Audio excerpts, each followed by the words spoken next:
Glutathione അപകടകാരിയാണോ? Hi everyone, welcome back. Glutathione ഇപ്പോൾ പ്രചാരത്തിലേറി വരുന്ന ഒന്നാണ്. ചർമ്മത്തിന് നിറം നൽകുമെന്നതാണ് ഇതിന് പ്രചാരം വർദ്ധിക്കാൻ കാരണമാകുന്നത്. എന്നാൽ ഇതിന് പാർശ്വഫലങ്ങളുമുണ്ടോ? അറിയാം. അടുത്തിടെ ഷെഫാലി എന്ന മോഡൽ ഹാർട്ട് അറ്റാക്ക് വന്ന് മരണമടഞ്ഞു.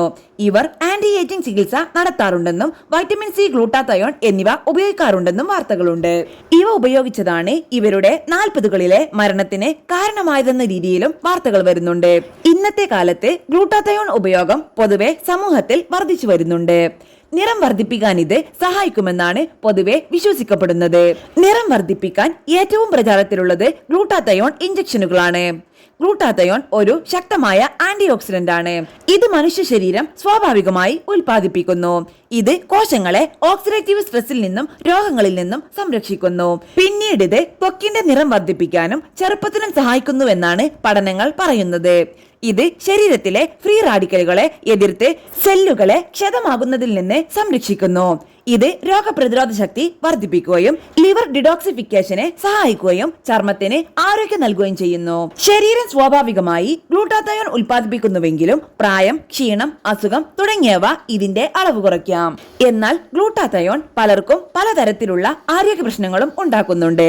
ഗ്ലൂട്ടാതയോൺ നാച്ചുറലായി ലഭിക്കുന്നത് ആരോഗ്യകരമാണെങ്കിലും ഇത് കൃത്രിമമായി, അതായത് ഇഞ്ചക്ഷനുകളിലൂടെയോ മറ്റോ ശരീരത്തിൽ എത്തുന്നത് അത്ര കണ്ട് ആരോഗ്യകരമല്ലെന്ന് തന്നെ പറയണം, പ്രത്യേകിച്ചും ആരോഗ്യ പ്രശ്നങ്ങൾ ഉള്ളവർക്ക്. ഇപ്പോഴും ഇവയുടെ സുരക്ഷിതമായ അളവിനെ കുറിച്ചുള്ള ശാസ്ത്രീയ തെളിവുകൾ പരിമിതമാണ്. യാതൊരു കാരണവശാലും വിദഗ്ധനായ ഡോക്ടറുടെ നിർദ്ദേശപ്രകാരമല്ലാതെ ഇത് ഉപയോഗിക്കരുത്. ഗ്ലൂട്ടാതയോൺ ഇഞ്ചക്ഷനുകൾ മുഖേന എടുത്താൽ അതിന്റെ ദൈർഘ്യമേറിയ ഉപയോഗം കുറെ അപകടങ്ങൾക്കിടയാകും.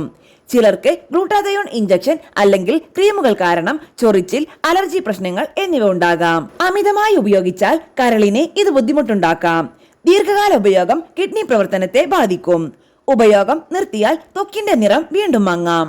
ഭക്ഷണത്തിലൂടെ ഗ്ലൂട്ടാതയോണിന്റെ ഉറവിടങ്ങൾ സ്വീകരിച്ച് ഇതിന്റെ അളവ് വർദ്ധിപ്പിക്കാം.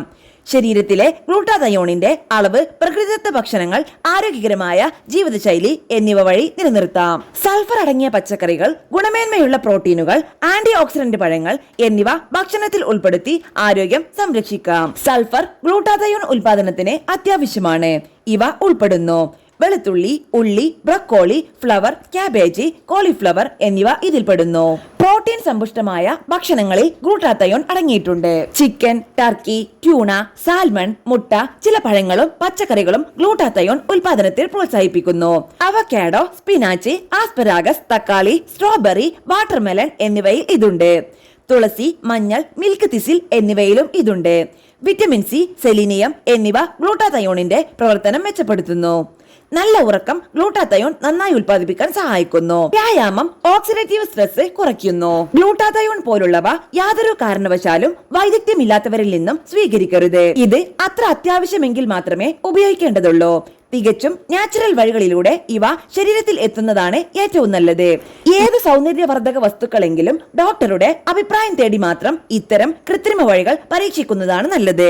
പ്രത്യേകിച്ചും രോഗമുള്ളവരെങ്കിൽ സൗന്ദര്യവർദ്ധനവിന് കൃത്രിമ വഴികൾ തേടി ആരോഗ്യം കളയുന്നത് നല്ല പ്രവണതയല്ലെന്ന് ഓർക്കുക.